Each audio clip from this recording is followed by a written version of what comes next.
Hey everyone! Sometimes grammar can feel a little bit, boring, right? Let's forget all that.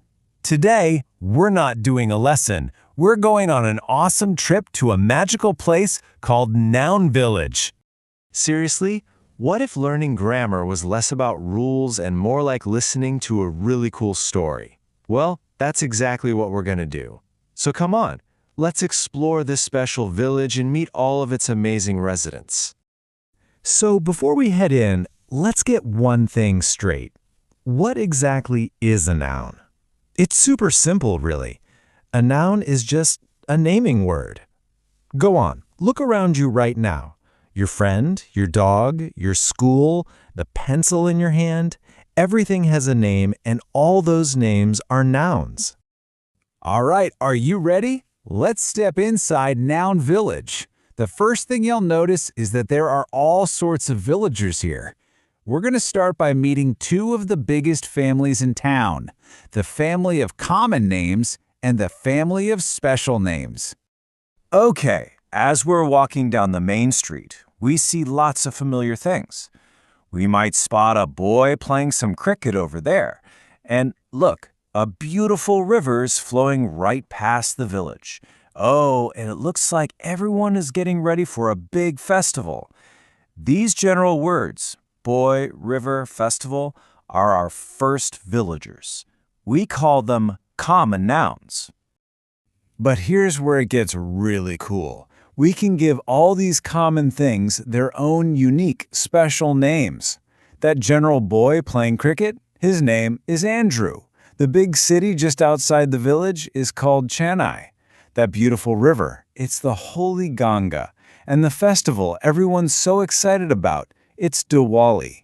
These special names are called proper nouns, and they're so important, they always get to start with a capital letter.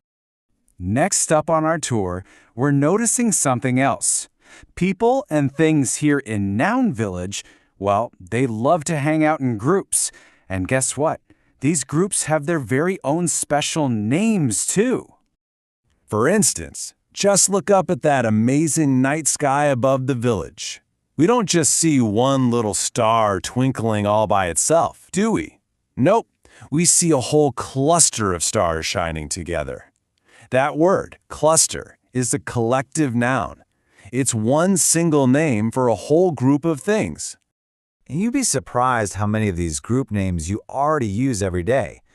Just think about your school's cricket team. That's a whole group of players.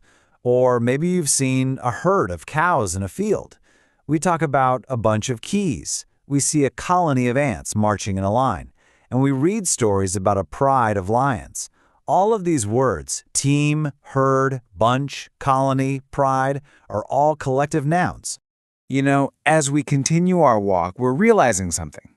Noun Village isn't just full of things we can see and touch. It's also filled with feelings and ideas that are just as real. And that brings us to two more really interesting types of villagers. Let's think about it like this. We can see our school building. We can definitely taste a yummy ice cream. We can feel how soft a pillow is. And we can smell a nice perfume. But what about feelings? We can't really touch honesty, can we? But we know when a friend is being honest.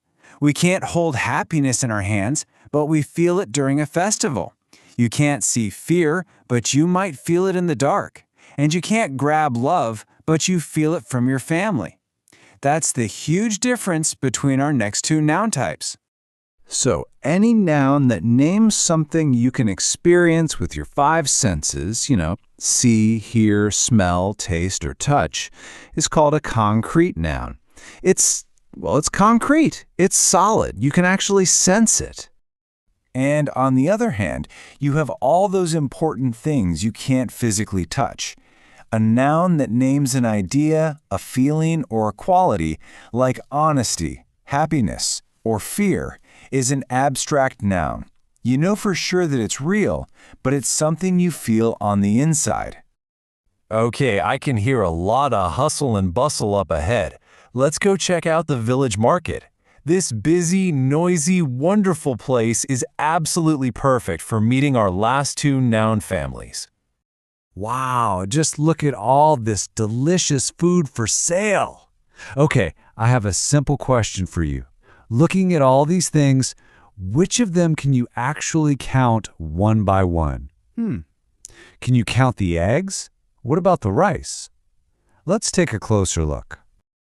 All right, let's sort this out. It's easy to say 1 egg, 2 eggs, 3 eggs. Same thing with bananas. 1 banana, 2 bananas. These are called countable nouns. But can we say 1 rice or 2 rices? Or how about 1 milk? Nah, that sounds a little silly, doesn't it? We have to measure them in other ways, like a bag of rice or a glass of milk. So words like rice and milk are our uncountable nouns. Our trip is almost over, but we're going to end it with something amazing. The Grand Village Festival, the Mela. This is the best part because here we can see all of our new noun friends celebrating together in one place. So let's do a quick recap of all the awesome families we've met today. We started with common nouns and proper nouns, the general and the special names. Then we met the collective nouns for groups. After that, we saw the concrete nouns we can sense, and we felt the abstract nouns inside. And finally, at the market, we sorted out the countable and uncountable nouns.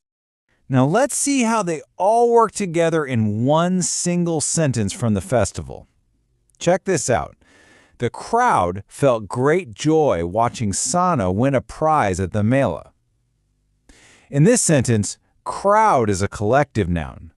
Joy is an abstract noun. Sana is a proper noun.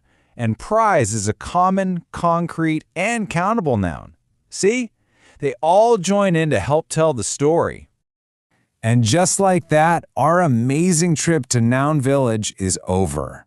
But you know what? Your adventure with words is really just getting started. Every place you go, your home, your school, the park, is like its very own little village, absolutely full of nouns. So here's a little challenge for you. What's the story of your school? Just look around today. Can you spot all the different noun villagers we met? The common ones, the special ones, the groups, the things you can touch, and even the feelings in the air? The story is all around you, just waiting to be named. Thanks for coming with me to Noun Village.